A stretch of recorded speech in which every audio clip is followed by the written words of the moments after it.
Muy buenos días, qué bueno poder estar con ustedes de nuevo en una presentación más del sermón de cada domingo. Y recuerda que estamos en la serie de salud emocional y esta mañana estaremos hablando sobre depresión. Vamos a leer la palabra en el primer libro de Reyes, capítulo 19, versículos 1 al 18. Dice así de esta manera la palabra de nuestro Dios: Acab dio a Jezabel la nueva de todo lo que Elías había hecho y de cómo había matado a espada a todos los profetas. Entonces envió Jezabel a Elías un mensajero diciendo: Así me hagan los dioses y aún me añadan, si mañana a estas horas yo no he puesto tu persona como la de uno de ellos. Viendo pues el peligro, se levantó y se fue para salvar su vida y vino a Beerseba, que está en Judá, y dejó allí a su criado. Y él se fue por el desierto un día de camino, y vino y se sentó debajo de un enebro, y deseando morirse dijo: Basta ya, oh Jehová, quítame la vida, pues no soy yo mejor que mis padres. Y echándose debajo del enebro se quedó dormido, y aquí luego un ángel le tocó y le dijo: Levántate, come. Entonces él miró, y aquí a su cabecera una torta cocida sobre las ascuas, y una vasija de agua, y comió y bebió, y volvió a dormirse. Y volviendo el ángel de Jehová la segunda vez lo tocó diciendo: Levántate y come, porque largo camino te resta. Se levantó pues y comió y bebió, y fortalecido con aquella comida, caminó 40 días y 40 noches hasta Horeb, el monte de Dios. Y ahí se metió en una cueva donde pasó la noche. Y vino a él palabra de Jehová, el cual le dijo: ¿Qué haces aquí, Elías? Él respondió: He sentido un vivo celo por Jehová, Dios de los ejércitos, porque los hijos de Israel han dejado tu pacto, han derribado tus altares y han matado a espada a tus profetas, y solo yo he quedado y me buscan para quitarme la vida. Él le dijo: Sal fuera y ponte en el monte delante de Jehová. Y aquí Jehová que pasaba, y un grande y poderoso viento que rompía los montes y quebraba las peñas delante de Jehová. Pero Jehová no estaba en el viento.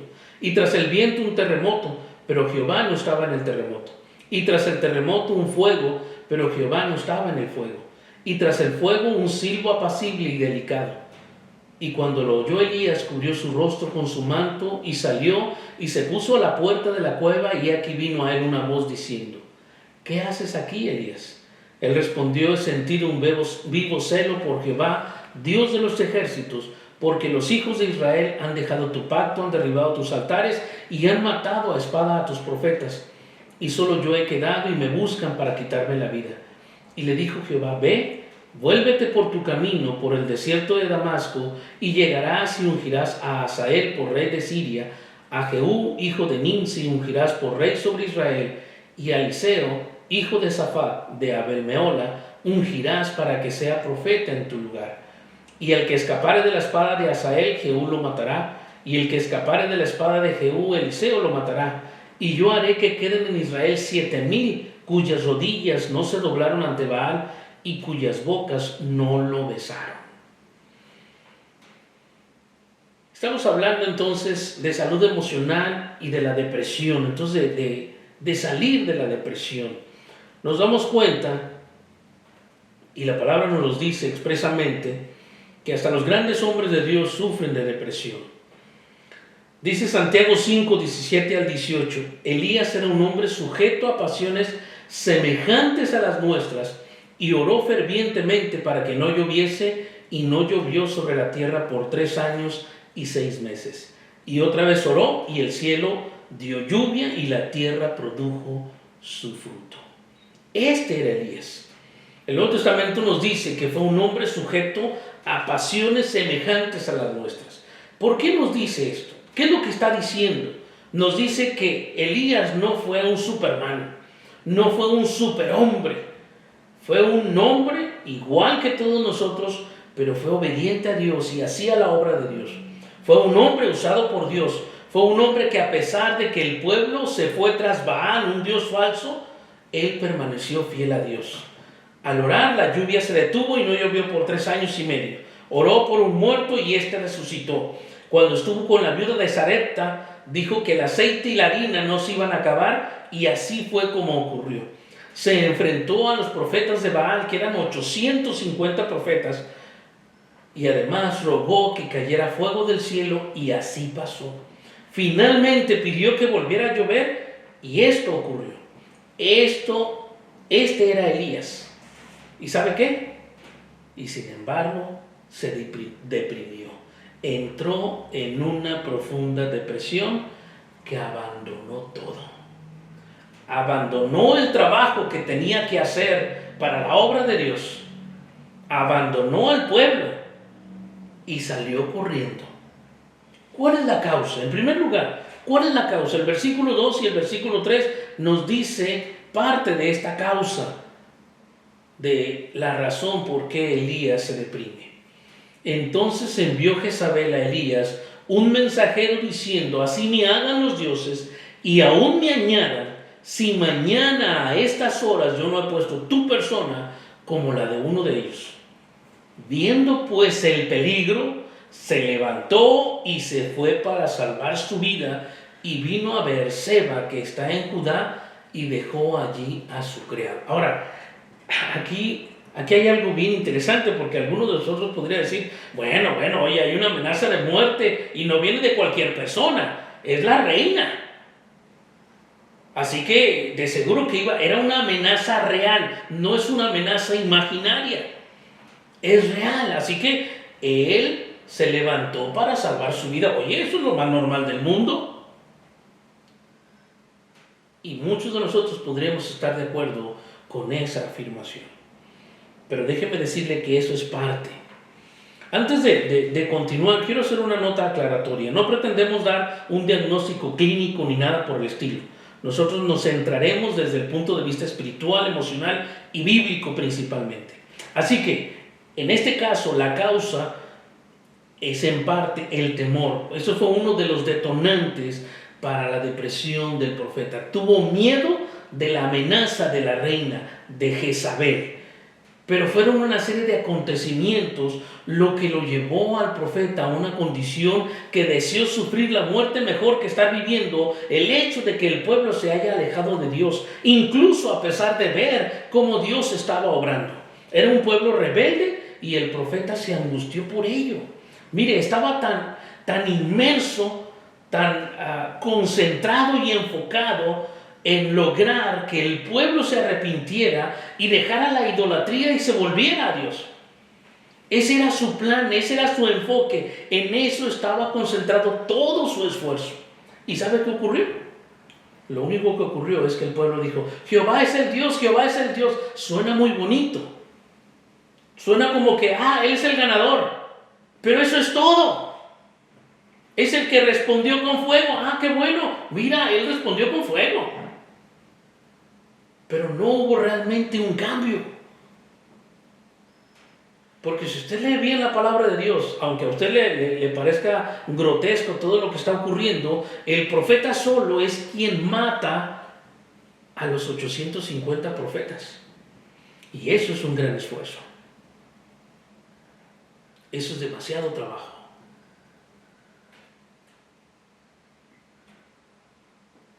Se enfrascó demasiado en ello, que al no ver resultados, por supuesto que viene depresión. No vio resultados de su trabajo. Además, oró al Señor para que lloviera de nuevo. Mandaba a su criado: a ver, asómate, ¿ves alguna nube? No veo nada. Y otra vez, ve, asómate, nada, no, hasta la séptima vez. ¿Qué ves? No, pues una nubecita así como del tamaño de un puño de un hombre. Dice: ¿sabes qué? Corre y avísale al rey Acab que se apresure, porque el agua lo va a alcanzar. Y así ocurrió. Pero ¿sabe qué fue lo que ocurre en todo este asunto? Elías sale corriendo. Elías le gana al carro que era jalado por caballos del rey Acab. Y llega primero a Jezreel, la ciudad. Y uno podría decir: oye, lo estaba esperando todo el pueblo para darle una gran bienvenida. Oye, eso ameritaba, diría yo, una carnita asada, aunque sea. Era como para felicitar al profeta de haber permanecido fiel. ¿Sabe qué? No lo recibió nadie. Ni siquiera el propio rey. porque él tampoco cambió. No hubo cambio en todo esto. Pero mire, vamos a hacer más memoria. Dios le había comisionado para confrontar a un rey y a su esposa en cuanto a la idolatría que imperaba en Israel, y pidió que no lloviera durante 3 años y medio, y así fue como pasó. Y volvería a llover solo hasta que él lo pidiera. La Biblia dice, por su palabra iba a ocurrir. Durante este tiempo tuvo que estar escondido para que el rey Acab no lo encontrara, porque culpaba a Elías de la sequía que estaba sufriendo el pueblo. Se escondió cerca de un arroyo y era alimentado por cuervos. Ahora piense, ¿qué comen los cuervos? Son carroñeros, comen desecho, carne podrida. Dice la Biblia que le llevaban pan y carne. ¿Qué tipo de pan le llevaría? Quizás con moho, con hongos, no lo sé. Alguno puede decir, no, Dios no pudiera sustentar así al profeta, ¿qué es eso? No lo sé, solo quiero que lo piense. No sabemos si esas eran realmente las condiciones. Okay, vamos a pensar de manera romántica y vamos a decir que le llevaban una buena carne y le llevaban buen pan. Vamos a decir, Dios atiende las necesidades de sus siervos y de sus hijos. Ok, vamos a atenernos a eso. Pero tuvo que ir a esconderse. ¿Sabe otra cosa? Por la sequía el arroyo se secó.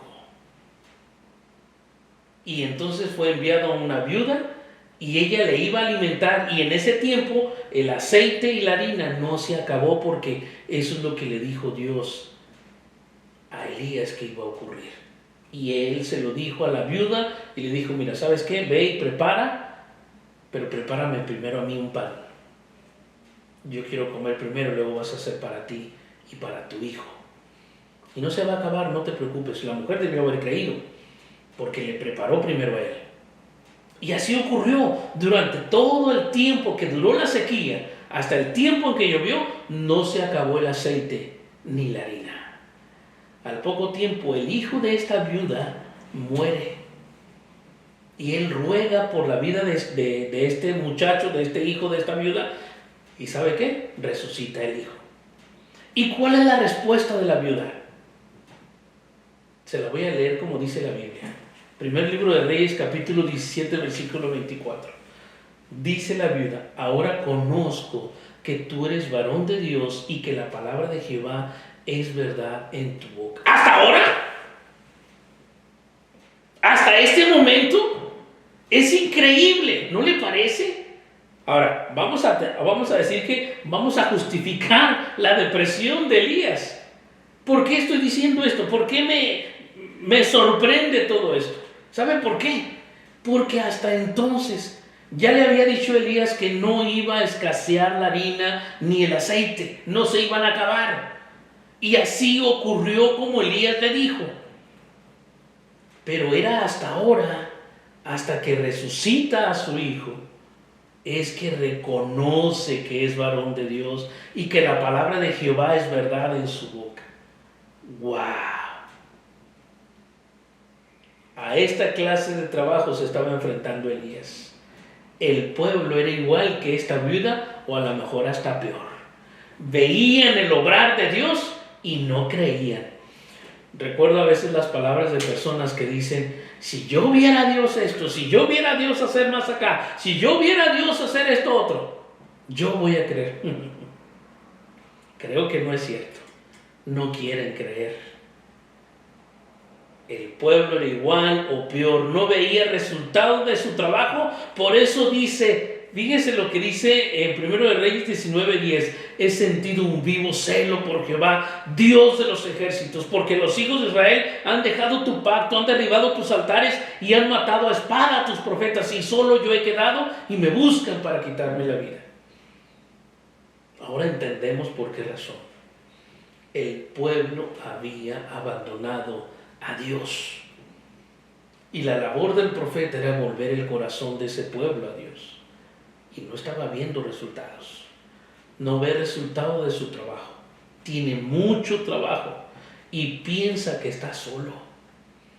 Estas son las causas de la depresión. Cuando llega a pensar que está solo, es cuando empiezas a deprimirte. enfrentó a los profetas falsos, y aunque el pueblo reconoció que Jehová era quien había respondido, no hubo cambio permanente o realmente visible. Luego ruega por lluvia y así ocurre. ¿Y sabe qué? Corre entre 25 y 40 kilómetros hasta Jezreel. Le gana a un carro tirado por caballos. Le ganó la carrera a los caballos, imagínense nomás. ¿Sabe qué causó eso? Eso causó profundo cansancio en el profeta. Acababa de pasar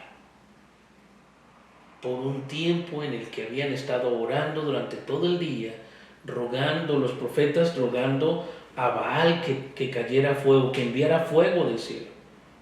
Él tuvo que restaurar el altar de Jehová que estaba destruido. Eso nos dice el capítulo 18. Lo reconstruyó, lo restauró. Puso la leña, puso el sacrificio, pidió que le echaran agua, hicieron una zanja alrededor del altar, le echaron una vez, le echaron otra vez, 3 veces con agua. Y se derramó el agua. Y entonces ruega al Señor que caiga fuego del cielo, y ocurre. La gente emocionada, wow, wow. Eso fue todo emoción. No hubo un compromiso real, no hubo arrepentimiento. Sí, le ayudaron, detuvieron a los profetas y él se los echó al plato, como dirían por ahí. Los dirían coloquialmente. Los mató. Eso provoca en el profeta un profundo cansancio.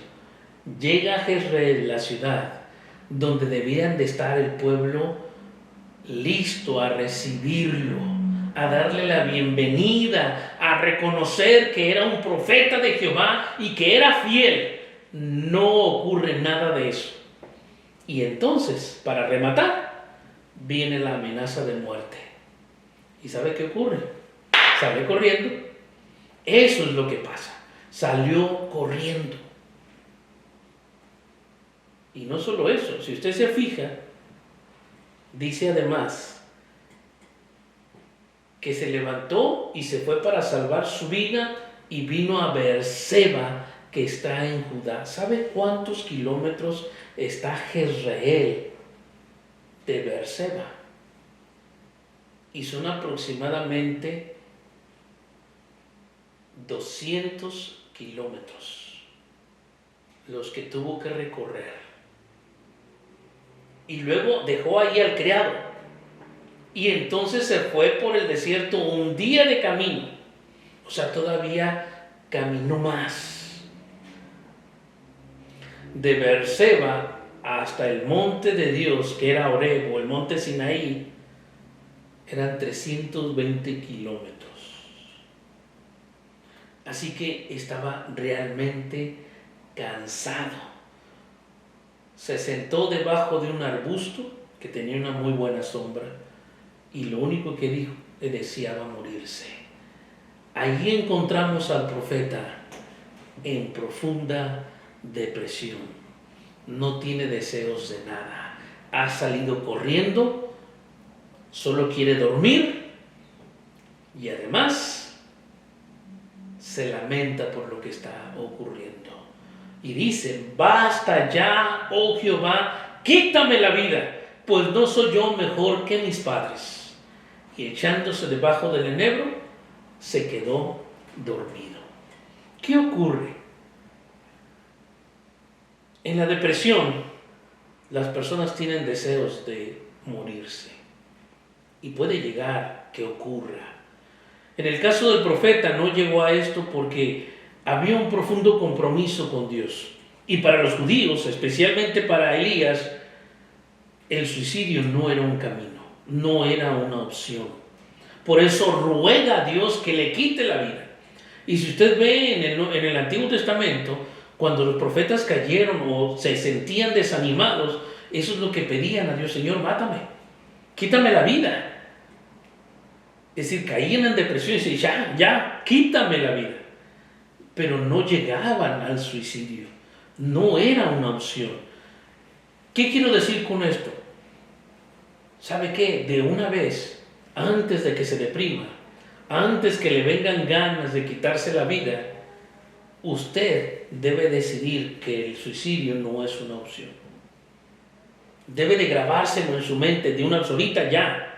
No en ese momento, porque en ese momento no va a tener oportunidad. En ese momento lo va a ver como una opción y probablemente lo ocurra eso.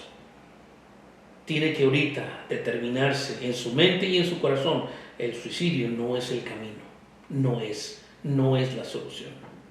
Eso ocurrió con el profeta. Estaba profundamente deprimido y deseó la muerte, pero no la tomó. ¿Por qué? Porque no era una opción. Por eso le ruega a Dios: Señor, quítame la vida. Ya, basta. Estoy cansado. Y sí, realmente estaba cansado. Probablemente hasta se puso a llorar. Echándose debajo del enebro se quedó dormido. ¿Qué pasa cuando los niños usted los regaña o les da una disciplina y una nalgadita ahí y empiezan a llorar y están llorando y se queda dormido el niño? De seguro, ¿qué es lo que le pasó al profeta? Se puso a llorar y se quedó dormido. En cierto sentido, las lágrimas pueden aliviar. Ahora, cuando tenga deseos de estar dormido nada más, no lo haga. ¿Cuál es la solución? En segundo lugar,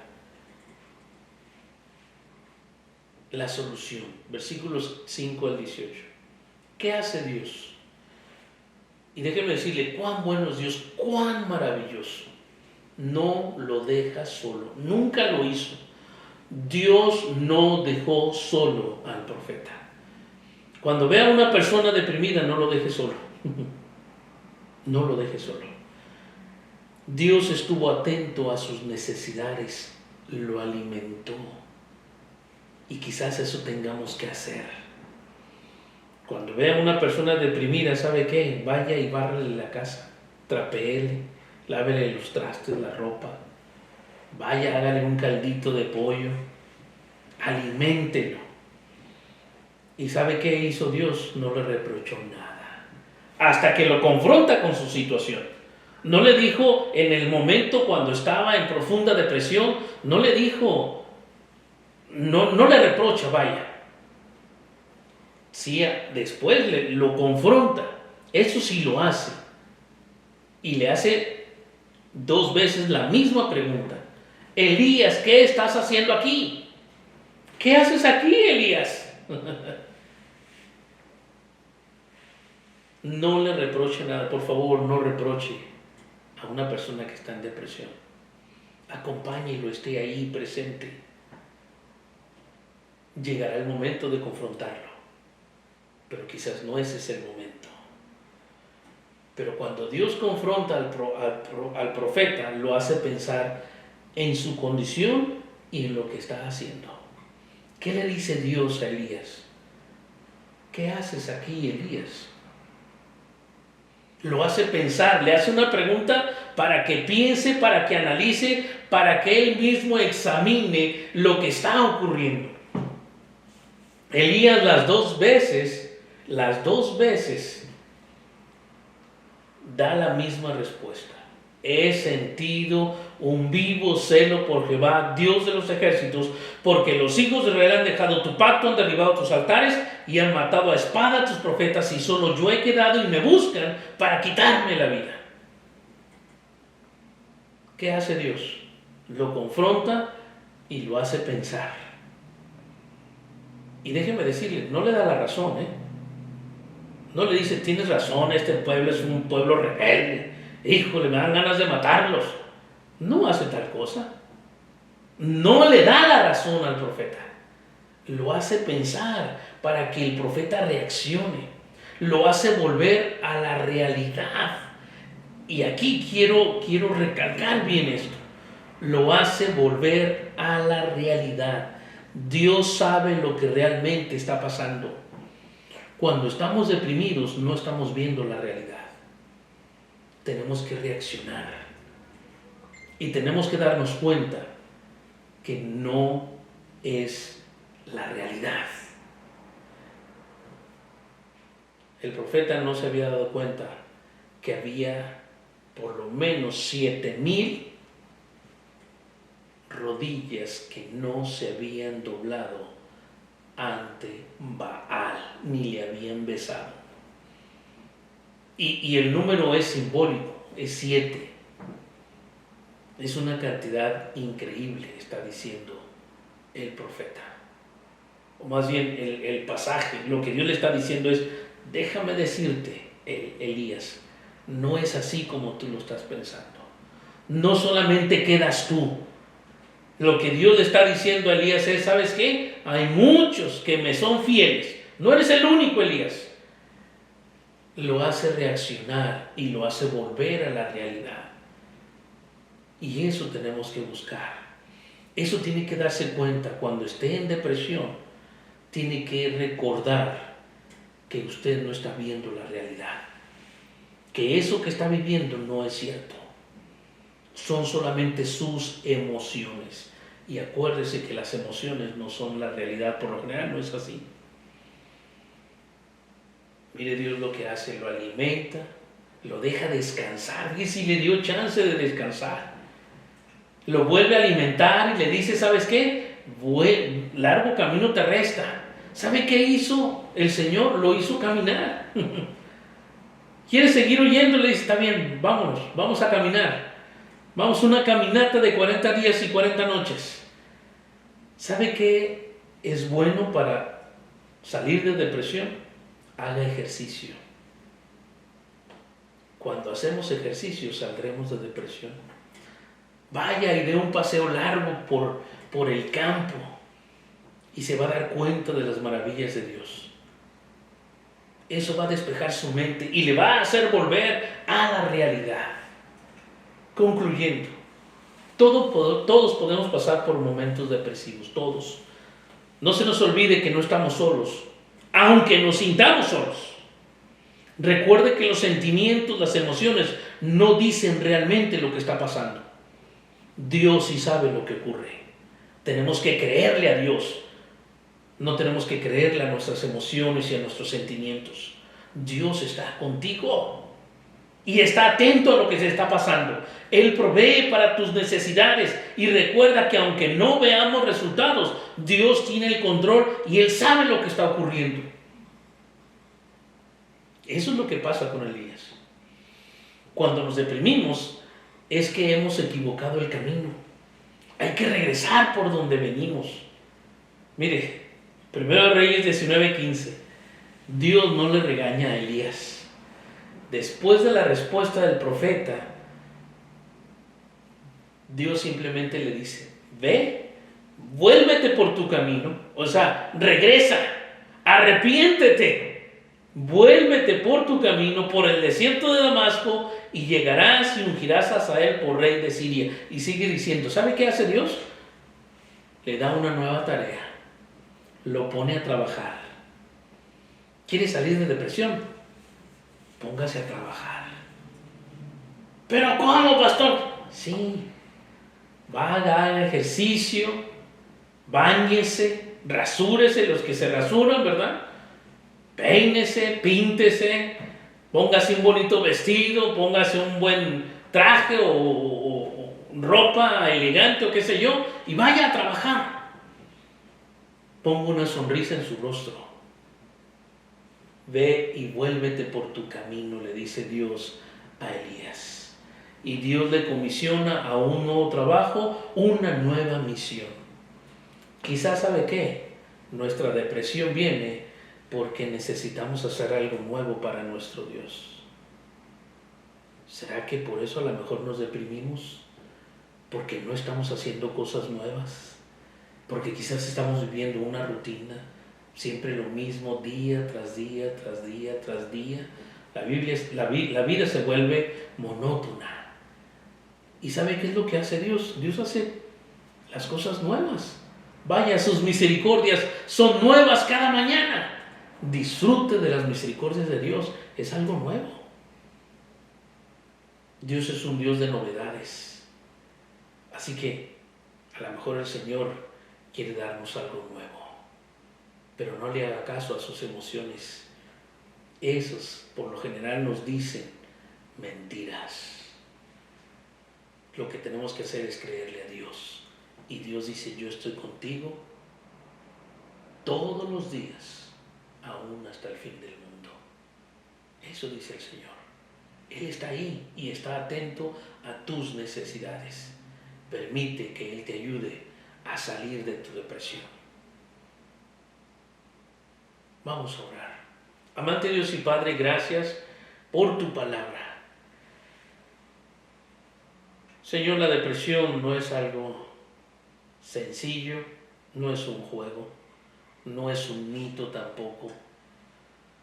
Es algo serio, pero no es algo con lo cual tú no puedas lidiar. No es algo con lo cual tú no puedas trabajar y ayudarnos a salir adelante. Al contrario, tú eres especialista en ayudarnos a salir del hoyo, de la desesperación, de la angustia y de la depresión. Padre, gracias porque tú estás con nosotros. Ayúdanos, Señor, para que incluso desde ya determinemos que el suicidio no es ninguna opción, no es el camino, no es la puerta, no es la salida. De una vez, Padre, para que cuando llegase el momento o alguna situación de depresión, podamos enfrentarlo con valentía, podamos incluso salir adelante sin pensar en el suicidio como una opción. Bendice, Señor, a aquellos que se sienten desalentados, temerosos y deprimidos, que puedan recordar que tú estás ahí, que nosotros mismos podamos ayudar a otros y recordarles que tú estás ahí, que esto es una realidad, porque es una realidad, no es una ilusión. Padre, gracias porque estás con nosotros, gracias porque tú nos ayudas de la misma manera que ayudaste al profeta Elías. Te damos gracias por este hombre, porque por él también aprendemos de estas situaciones. Bendice a tu pueblo, Dios, y ayúdanos a predicar este mensaje de esperanza, de salvación. Ayúdanos, Señor. Te bendecimos en el santo nombre de Cristo Jesús. Amén. Que Dios les bendiga.